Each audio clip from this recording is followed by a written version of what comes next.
Bugun kunimizda jahiliyat davriga o'xshash toshdan yasalgan but bo'lmaydi. Ammo shakli o'zgargan har xil shakldagi butlar maydoni. Bizga yordam kimdan kelishidan qat'iy nazar biz u yordamning Alloh taolo tarafidan kelgan ekanligini qat'iy unutmasligimiz kerak.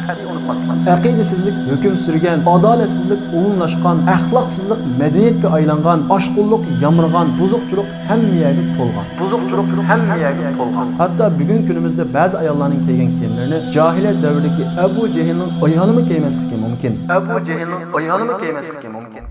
Biz Peygamberimiz Muhammed Aleyhisselam'ның hayatıga kirishini ilgiri oldi bilan Peygamberimiz Muhammed Aleyhisselam tug'ilib o'sib cho'ng bo'lgan Makka shahri va shu vaqtdagi dunyoning umumiy vaziyati haqida qisqacha to'xtalmasak, ba'zida bizning xiyolimiz kelib qoldigan, nima uchun payg'ambar arablarning ichidan tanlandi, nima uchun Makkadan tanlandi deganga o'xshagan bu savollarning javobini topolmaymiz. Shunga biz oldi bilan Peygamberimiz Muhammed Aleyhisselam payg'ambar bo'lishini ilgiriki dunyoning umumiy vaziyati va Makkaning umumiy vaziyati haqida qisqacha to'xtalamiz.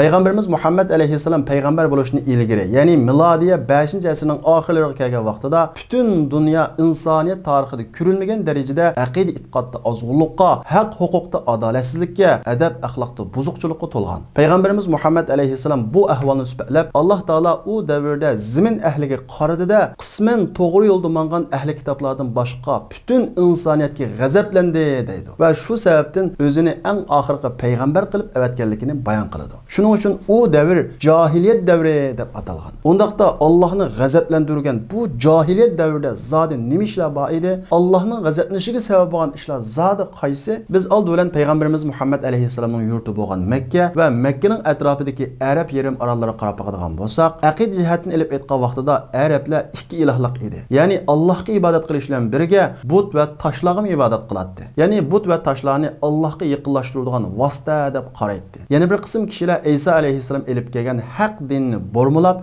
İsa aleyhisselamni Allah'ның balisi deb qaraydigan shirk aqidaga tushgan edi. Yana bir qism kishilar Yahudilar bo'lib, bular o'z nafsi va mol dunyo uchun Allah'ның kitobini o'zgartgan ozg'un Yahudilar edi. Yana bir qism kishilar o'zlarini Yahya aleyhisselamning agashkuchlari deb qaraydigan, ammo yulduzga ibodat qiladigan kishilar edi. Yana bir qism kishilar otashparast edi. Yana bir qism kishilar Allohga ishonmaydigan, ya'ni koinot o'zligidan paydo bo'lgan yaratuvchi yo'q deb qaraydigan dinsizlar edi. Yani az bir qism kishilar İbrahim aleyhisselamdan qolgan ibodatlarga hech qanday shirk qo'shmay Allohga ibodat qiladigan haniflar, ya'ni to'g'ri yo'lda mangan kishilar edi. Xulosa qilib aytgan vaqtimizda payg'ambarimiz Muhammad aleyhisselamning davridagi kishilarning e'tiqodi tuvandagi 7 xil e'tiqodda edi. Birinchisi mushriklar, ya'ni Allohga ibodat qiladigan, shuning bilan birga butga ibodat qiladigan ikki ilohlik kishilar edi. Bu ko'p sonliqni egallaydi. Ikkinchisi xristianlar. Bular İsa aleyhisselam elib kelgan haq dinni bormulab, İsa aleyhisselamni Allohning balisi deb qaraydigan ozg'un kishilar edi. Üçüncüsü Yahudilar. Bular Musa aleyhisselam elib kelgan haqiqat dinni o'z nafsi va mol dunyo uchun bormulab o'zgartgan ozg'un kishilar edi. To'rtinchisi dinsizlar, ya'ni Alloh yo'q deb qaraydigan kishilar. Beshinchisi otashparastlar. Oltinchisi sabiillar, ya'ni o'zlarini Yahya aleyhisselamning agashkuchlari deb qaraydigan, ammo yulduzlarga ibodat qiladigan kishilar. Yettinchisi haniflar, ya'ni İbrahim aleyhisselamdan qolib qolgan dinga hech qanday shirk qo'shmay Allohga ibodat qilgan kishilar. Bular nihoyat osonlikni egallaydi. Ijtimoiy jihatdan ilib aytgan vaqtimizda Peygamberimiz Muhammed aleyhisselam peygamber buluşunu ilgiriki cemiyetlerde harak şarap nait avj algan. Her bir adamның uyidan harak tepilatdi. Hatta ular harakni ko'p ichish odamga mardlikni, saxiylikni o'rgatadi deb qaraydi. Shuning uchun ular harak chiqaradigan üzümni Bintul Kerem, saxovat qizi deb ataydi. Arablarning orasida qiz o'g'illarni tirik ko'madigan mushundaq nachar odat bor edi. Qizlarni tirik ko'mishning sababi bo'lsa, arablar urush xumor xalq bo'lg'achqa, urushda qizlarimiz asirga tushib qolsa, dushmanning oyoq ostida bo'lib qolishi bizga numus deb qizlarni tug'ilgandan keyin kichik holatida tirik ko'madi. O'g'illarni tirik ko'mishning sababi bo'lsa, bu ocharchilik mezgillarida ko'riladi. Ammo qiz bo'lsin yoki o'g'il bo'lsin, bolalarni tirik ko'madigan ish arablarda bor edi, lekin keng avj olmagan, lekin inkor qilinmaydigan, jamiyatda normal qabul qilingan ish edi. Jahiliyat davrida nikohning nihoyat qabiy shakllar bor edi. Masalan, vaqtliq nikoh shakli bor edi. Ya'ni bir odam bir ayol bilan ma'lum muddat belgilab, shu muddatning ichida er-xotin bo'ladigan, muddat to'shqandan keyin ayrilib ketadigan mushunda qabiy nikoh shakli bor edi. Buningdan qabiy bo'lgan almashtirish nikoh shakli bor edi. Ya'ni bir odam o'zining ayolini boshqasining ayolidan almashtiradigan, odam tilga ilishda numus qiladigan nikoh shakli arab jamiyatida normal qabul qilingan bir nikoh shakliga aylangan. Uningdan boshqa bir odam qizini yoki singlisini boshqa bir odamning qizi yoki singlisini elish badaliga to'yli tuyluq bəməy nikah qıldığan məhrsiz nikah şəkli var idi. Onundan başqa aşındaçılıq var idi. Hazırki cəmiyyətimizə oxşaş elçi əvətib toy qıldığan bundaq şəklimi var idi. Ərəb cəmiyyətində zina fahişə nəhayət kənar tarqagan. Amma zina fahişə dedəklərinin arasında köp idi. Hür ayollarning arasında az və ayıb sanılırdı. Məxfi ayollar münasibət ornatadigan, ya'ni muhabbatlashadigan aloqa bor edi. Ayollar yermi-yalang'och yuradi, kechilik bazmaxonlar, usulxonlar bor edi. Qiz ayollarning qilch qimmati yo'q edi. Hatto ayollarga, qizlarga miros berilmaydi. Aksicha qiz ayollar miros ilinadi. Xohlagan mirosxo'r ayolni yoki qizni mehrsiz elishga haqliq edi. Ular ayollarni aylarning shahvoniy nafsini qondirish uchun yaratilgan maxluq deb qaraydi. İslam dini kelgandan keyin ayollarni o'ziga tegishlik o'ringa ko'tarib, o'ziga loyiq bo'lgan qadr qimmatini bergan. Hatto islom xalifasi gap qilsa, "Mao gaping xato" deb raddiya beradigan darajada uningga tirik ruh ato qilgan. Shundaqla jannatning ochqichini ularning topini ostiga qo'ygan. Haq-huquq masalasida adolatdan asar qolmagan. O'zining qarindishi, o'zining qabilasi to'g'ri olsun, xato olsun, uningga ham bosatdi. Shu ularning orasida qarindishing zolim bo'lsin yoki mazlum bo'lsin, chuqum uningga yordam ber deydigan qoida shakllangan. Payg'ambarimiz Muhammad alayhissalom bu qoidani o'z ayni ishiltib, uning mazmunini, muddaosini o'zgartgan. Payg'ambar alayhissalom sahobalarga qarindishinglar zolim bo'lsin yoki mazlum bo'lsin, uningga yordam beringlar degan vaqtida sahobalar hayron qoldi. Chunki sahobalar payg'ambarimizning o'rgangan adolat buningga zid keladi. Sahabalar, "Ey Rasulullah, mazlum bo'lsa-ku yordam beramiz, zolim bo'lsa qanday yordam beramiz?" degan vaqtida payg'ambarimiz Muhammad alayhissalom, "Agar zolim bo'lsa, uni zulmdan to'sqininglar, uningga yordam bergininglar" degan. Iqtisodiy jihatdan aytgan vaqtimizda jahiliyat davrida usum nayt keng avj olgan. Bo'libmi Yahudilarning asosliq tijorati usum jazoni edi. Arab ellaridan boshqa Yevropaliklar, Hindistonliklar, Xitoy, Ruslar va Turkiy millatlarning ahvolimi buningdan farqlanmaydi. Hatto Yevropaliklarning ahvoli bu vaqtda buningdan better edi. Umuman qilib aytgan vaqtimizda payg'ambarimiz Muhammad alayhissalom payg'ambar bo'lib kelishdan ilgirki jahiliyat davri, ya'ni ozg'unlik davri insoniyat tarixidagi eng tushkun, eng xarob, kishilar xotirjam va bayashat turmushining butunlay umidini o'zgan, yovvoyi hayvonlardek kuchliklar ojizlarni buzaq qiladigan, adolatsizlik va buzuqchilik har tarafni qoplagan zulmatga to'lgan edi. Mana bu ishlar Alloh taolaning g'azablanishiga sabab bo'lgan va oxirgi payg'ambarimiz Muhammad alayhissalomni avatishga sabab bo'lgan ishlar. Endi biz qarab boqaylik. Yuqorida biz tilga olgan ishlarning qaysi birisi bugungi zamonaviy davrimizda yo'q? Beshidan kelsak, jahiliyat davrida ba'zi kishilar Allohga ishonish bilan birga butlarga ibodat qilgan bo'lsa, bugun kunimizda bir qism kishilar Allohga ibodat qilish bilan birga yordamlarini, iltijolarini va ishonchlarini ba'zi kishilar pullarga qilsa, ba'zi kishilar unvonlarga qiladi. Ba'zi kishilar jamiyatdagi o'rni qilsa,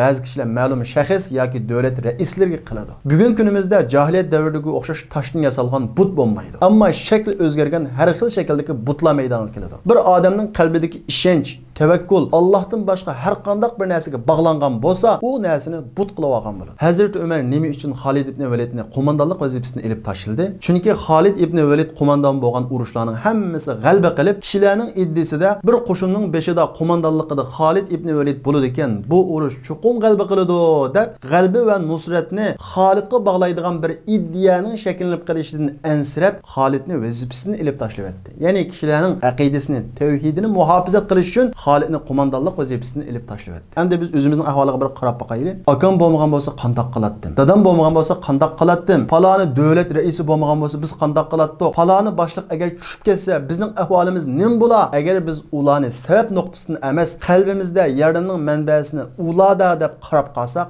bizning aqidamizga shirk olishib qolgan bo'ladi. Chunki Alloh taolo yordamni har xil kishilar orqali avatadi. Ba'zilarga oks orqali avatsa, ba'zilarga dadis orqali avatadi. Bir millatga yordam qilmoqchi bo'lsa, ba'zida musulmonning qo'li orqali yordam qilsa, ba'zida kofir, yahudi, xristianlarning qo'li orqali yordam qilishi mumkin. Bizga yordam kimdan kelishidan qat'iy nazar, biz u yordamning Alloh taolo tarafidan kelgan ekanligini qat'iy unutmasligimiz kerak. U bizga yordam qilgan kishilar Allohning yordamini to'shug'uvchi vositachilar. Albatta ularga minnatdorligimizni bildiramiz, rahmatimizni bildiramiz. Ammo yordamning va rizqning asli manbasi Alloh ekanligini hargiz esimizdan chiqarmasligimiz kerak. Chunki Alloh taolo agar bizga yordam qilishni iroda qilsa, biz tushib ketishidan ansirgan, yo'qolib ketishidan ansirgan kishilar bo'lmasa-mu, boshqa bir usullar orqali Allohning yordami bizga cho'qim keladi. Shunga qalbimiz shaxslarga, sabablarga, vositalarga emas, yordamning, nusratning, tavakkulning, iltijoning manbasi bo'lgan Allohga bog'lanish kerak. Shuning uchun shu sabablarga cho'qinib Allohga osilik qilishdan hazar aylashimiz kerak. Bo'lmasa bizning ahvolimiz jahiliyat davridagi ikki ilohlik, ya'ni mushriklarning ahvolidan ko'p farqlanmaydi. Ijtimoiy jihatdan qarab boqadigan bo'lsak, jahiliyat davrida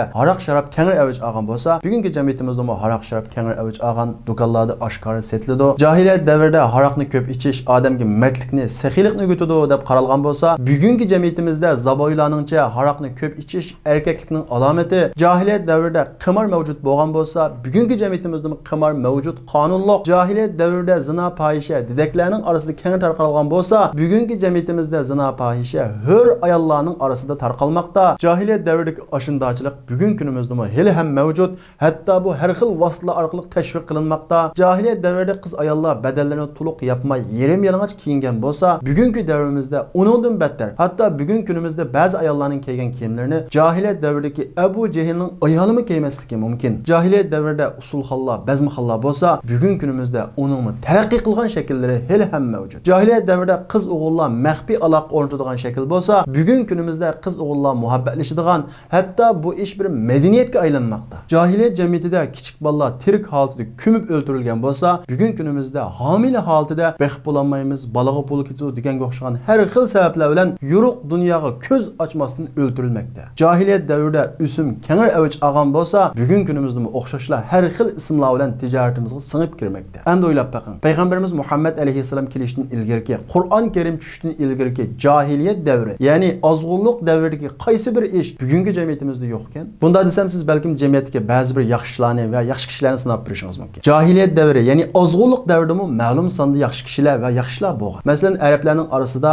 degan gibida turish, va'dasiga amal qilish keng umumlashgan. Shunga islom kelgan qadar ularning orasida xat orqali hujjatlashadigan ish mavjud bo'lmagan. Chunki hamma odam degan gibida turgan, xat bilan hujjatlashga hojat bo'lmagan. Arablarning mardligi, saxiyligi, mehmon do'stligi hammaga mashhur edi. Bir mehmon kelsa, o'zi minadigan tugini suyab mehmon qiladi. Ular mardlikda, xayr saxovatda birisi-birisi bilan baslashadi. Himoyasiga o'tgan kishilarni urush qilib bo'lgan taqdirdami qarshi tarafga, ya'ni dushmaniga topshirib bermaydi. Qaramliq, baturlik, qo'rqmaslik bor edi. Hatto ularning ayollarining ichidami Hind binti Utba, Salma binti Amirlarga o'xshash qaysar, batur ayollar bor edi. Hazrati Xadijaga o'xshash aql farosati pishib yetilgan boy savdogar ayollar bor edi. Xansaga o'xshash mashhur shoirlar bor edi. Jahiliyat davrida yerlik tibobat taraqqiy qilgan, nasab ilmi bor edi. Oyoq izidan qochib ketgan hayvon yoki odamni topadigan qiyofat ilmi bor edi. Hatto qiyofat ilmi taraqqiy qilib shu darajaga yetganki, oyoq iziga qarab qochgan odamning er yoki ayol, cho'ng yoki kichik hatto to'y qilgan yoki to'y qilmaganligini ayirib olaydi. Demak, jahiliyat davrida ma'lum darajada yaxshilar va yaxshi kishilar bor edi, ammo yomon ishlar qonunlashgan, aqidasizlik hukm surgan, adolatsizlik umumlashgan, axloqsizlik madaniyatga aylangan, oshqullik yamirgan, buzuqchilik hammaga to'lgan va bu inkor qilinmagan, jamiyatda normal qabul qilingan. Shuning uchun Alloh taolo u davrdagi kishilarga g'azablangan va shu tufayli payg'ambarimiz Muhammad alayhissalomni avatgan. Buningdan biz bugungi davrimizning zamonaviy jahiliyat davri ekanligini nəhayət uçuq qurib olaymiz. Bu insoniyatning naqadar xatarlik bir ahvolga kelib qolganligi, haqiqatni tunugan kishilarning vazifasining naqadar cho'ng ekanligini ko'rsatadi. Endi biz payg'ambarimiz Muhammad alayhissalomga vahiy kelishdan burun, ya'ni milodiy 6-asr yoki undan sal burungi chaqlardagi Makkaning va dunyoning siyosiy vaziyati haqida qisqacha to'xtalsak, payg'ambarimiz Muhammad alayhissalomga payg'ambarlik vazifasi kelishdan burun, ya'ni milodiy 6-asrning boshlari yoki 5-asrning oxirlarida dunyodagi Afrika, Osiyo va Yevropa qit'alarida bir qancha davlat va imperiyalar bo'lgan. Masalan, Parislar Iron va uning atrofida yashaydi. Ularning Sasanilar imperiyasi bor edi. Ular otashparast edi. Rimlar Istanbul va uning atrofida yashaydi. Ularning Bizantiya imperiyasi bor edi.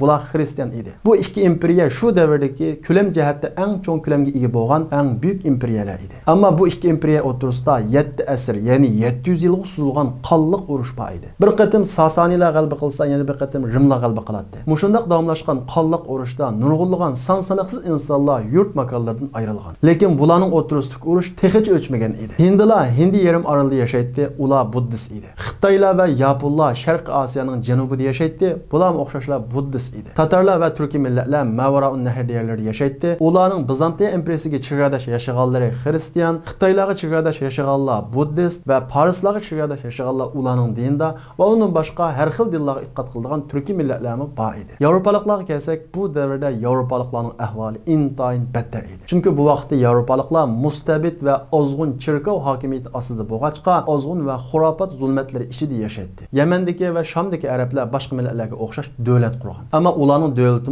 ma'lum bir imperiyaga qarashli edi. Arab orolidagi arablar bo'lsa, hech qanday imperiya yoki bir davlatga bo'ysunmay, qabila tuzumi bilan o'zi mustaqil hur yashagan. Har qabila o'zining qabila boshlig'iga bo'ysunatdi. Qabila ichida hur va quldan iborat ikki tabiqa bo'lib, qullarni odam o'rni ko'maydi. Ularni xolisi urtdi, azoblaydi, ishqa solatdi. Ammo hurlar umumiy jihatdan o'xshash bir tabiqada edi. Arab orolidagi arab qabilalarini o'zaro birlashtirgan muntazam bir sistem bo'lmag'achqa, har bir qabila o'ziga bosh, o'ziga xo'ja. Shunga ular oddiy sabablar tufayli qabilalar o'zaro noyati tez urushib qoladi va urush ko'p bo'ladi. Shuning uchun ular Ibrohim alayhisolamdan qilib qolgan, urush harom qilingan 4 oyda urush qilmay, tinchlikni amalga oshirib, bu oyda tijoratlarini rivojlantirib oladi. Undan keyin yana urushlar bo'lsa, yana davom qiladi. Ammo arab qabilalarining o'rtaq manfaati bo'lgan tijorat karvonlarini yo'lga solish, tashqi dushmanga birlikda qarshi turish ishlarini maslahatlashadigan Darun Nadva, ya'ni kengash majlisi bor edi. Lekin ularning siyosiy jihatdan qabila tuzumidan halqagan shaklda birlashtirilgan muntazam hukumat sistemasi yo'q edi. Arablardan boshqa Hindiston, Xitoy va undan boshqa turkiy millatlarning siyosiy ahvolimi yuqoriqidan ko'p farqlanmaydi. Asosan hammasi degudek o'zaro ichki urush, xaroblik va buzuqchilik ichida edi. Iqtisodiy jihatdan olib aytgan vaqtimizda payg'ambarimiz Muhammad alayhisalom yashagan Makka qaqas cho'llik bo'lib, uningda ziroat unmaydi. Shunga Toifga o'xshash ziroatdan kirim qilmaydi va Madinaga o'xshash xurmolik bog'lari yo'q edi. Nihoyat ostonda chorvachilik bilan shug'ullanadi. Lekin Makka xalqining asosli kerimi tijoratdan keladi. Chunki Makka Yaman bilan Shamning o'rtasidagi tijorat karvonlari tushadigan o'tan edi. Shundaqla arablarning eng cho'ng 3 bozorining biri bo'lgan Ukaz bozori Makkaga yaqin bir xurmozorlikda elib beriladi. Undan boshqa Makkaga har yili dunyoning har taraflaridan keladigan hojilarning to'plashishi Makkani tabiiy holda madaniyat, uchur va savdo büşküge aylandırgan. Demek Peygamberimiz Muhammed aleyhisselam kelişten burunqi dünya ve Mekke'nin ahvali bu. Ondaqda nima uchun Peygamberimiz Muhammed aleyhisselam imperiya qurgan Sasanilar yoki Bizantiya ichidan emas, keşlanğu Arablarning ichidan tanlandı. O vaqtda Hindiston barken, Xitoy barken, turkiy millatlar barken, Yevropaliklar barken, nima uchun Mekke'dan chiqdi? Biz bu haqda azroq izlangan vaqtimizda Alloh taolaning oxirgi payg'ambar Muhammed aleyhisselamni Mekke'dan tanlaganligining bir qancha hikmatlari va sabablarini topa olamiz. Albatta biz topolmagan, bilmagan nurg'un sabab ve hikmetler var. Biz bilgen sebeplerinin qatoridan birincisi, biz yuqorida deb o'tganimizdek Mekke shahri yangi uchining dunyoga taraydigan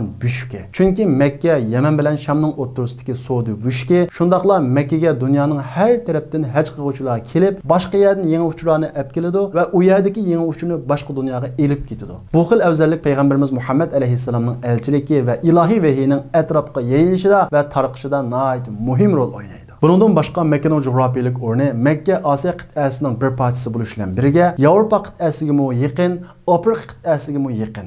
Ya'ni insonlar yashaydigan 3 qit'aning markaziga joylashgan. Bundaq 3 qit'a kesishgan bir o'ringa joylashgan o'rindan payg'ambarning chiqishi va tanlanishi intayin munosib. Chunki payg'ambarimiz Muhammad alayhissalom butun insoniyatga avatilgan payg'ambar. Shuning uchun uning payg'ambarligi ilohiy vahiy atrofga eng tez sur'atda tarqishi kerak. Undan başqa ikinci sabab tavhid simvoli va butun musulmonlarning ibodat markazi bo'lgan Ka'ba joylashgan Makka shahrining payg'ambar diyoriga tanlashga haqqi bor. Shundaqla Ibrohim alayhissalom Allohning buyrug'i bilan Ka'bani silish jarayonida Alloh taolaga "Ey Alloh, mening avlodimdan kishilarni to'g'ri yo'lga boshlaydigan payg'ambar chiqarib bergin" deb Allohga duo qilgan. Uchinchisi payg'ambarimiz Muhammad alayhissalom yashagan Arab orolidagi arab qabilalarining qo'shni Bizantiya va davlatlarga o'xshash gullangan madaniyati va qonun sistemasi bo'lmagan. Islom dinining bundaq bir bo'shliqqa tushishi İslamның yenidən beh sürüşüdə İslamni heç qandaq bir mədəniyyət toqunuşuğa duçar qılmaydı. Əksicə heç qandaq mədəniyyəti bolmagan ərəblərə yenidən mədəniyyət hasil qilishqa və yenidən bilik hasil qilishqa faydası var. Əgər İslam dini ərəblərə emas Sasanilar yoki Rimlərə düşkən bolsa, İslam dini yenidən beh sürüşdə ağır dərəcədə mədəniyyət toqunuşuğa və qanuni toqunuşlara duç gələn bolatdı. Şundaqla əgər Sasanilərin içindən çıxan bolsa, bunu Rimlər etiraf qılmaydı. Əgər Rimlərin içindən çıxan bolsa, onu Parislər etiraf qılmaydı. Çünki iki imperiya birisi-birisiga raqobatchi imperiya. İslamның heç qandaq bir siyasi toqunuşu bo'lmagan, shundaqla heç qandaq madaniyat va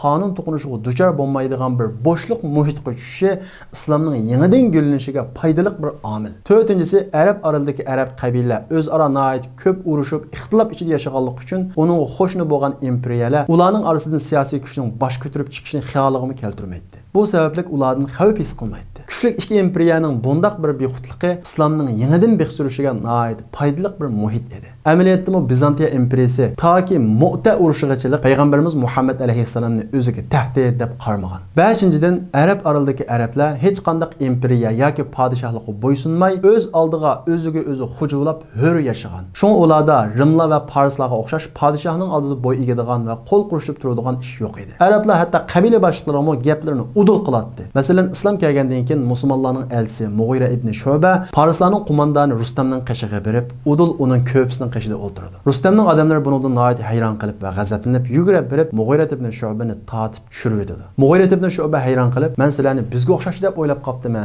degan. Bu arablarning boshqalarning hokimiyati ostida yashab boqmagan, mahkumlikqa duchor bo'lmagan hur xalq ekanligini ko'rsatdi. Insoniyatga yetakchi bo'lgan payg'ambarimiz Muhammad alayhissalomning podshohlarning ostida yashagan, mahkumlikqa duchor bo'lgan mazlumlarning orasidan emas, qumdek cheshilib ketgan bo'lsa-mu, mahkumlikqa duchor bo'lmagan, ruhiy qulluqqa mahkum bo'lmagan hur kishilarning orasidan chiqishi, yetakchi va yo'lboshchining mahkumlar orasidan emas, ruhiy tirik hur yashagan kishilarning orasidan chiqadiganligiga ishorat qiladi. Bani Isroilga yetakchi bo'lgan, ularni hurlikka boshlaydigan Musa alayhissalomni Alloh taolo mahkumlik ostidagi Bani Isroilning orasidan qutuldirib, Fir'avnning qasr ichida o'stirib cho'ng qilishi, rahbar bo'ladigan, yo'lboshchi bo'ladigan kishilarning mahkumlik ostidagi kishilarning orasidan chiqmaydiganligi, cho'qim uning hur holatda o'sib cho'ng bo'lishining kerak ekanligini ko'rsatdi. 6-si Arablarda ig'zoki she'r taraqqiy qilgan bo'lsa-mu, adabiyot taraqqiy qilmagan. Xat o'qiy oladiganlar az, xat yoza oladiganlar texmi az. Bu sababdan arab oraliga qo'shni davlatlarning fitna fasodga to'lgan falsafalari eqib kirmagan. Shu sababli ular tabiatidagi poklikni, soddalikni va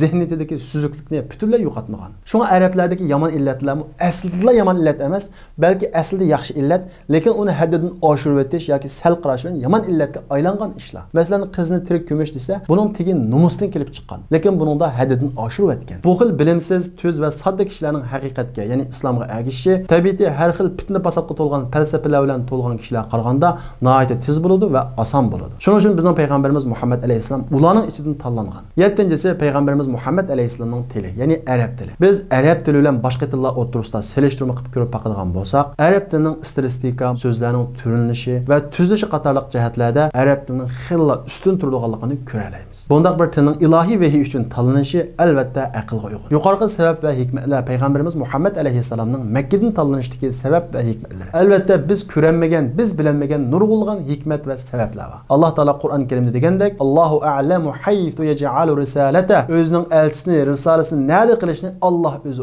obdan biladi. Bizning majburiyatimiz payg'ambarga itoat qilish, Allohning irodasiga qarshi chiqmaslik, bo'ysunish. Undaqda payg'ambarimiz Muhammad alayhissalom kimning bolasi, jamiyatdagi o'rni qaysi? Payg'ambarimiz Muhammad alayhissalom tipik sap arabmi yoki keyin arablashgan arabmi? Bu haqdagi tafsilotlar qiziqsanglar, diqqatinglar keyingi darsimizda bo'lsin. Gül Ahmedim, canda canan Muhammedim, kurban bulsun canım tenim, yollarınga Gül Ahmedim.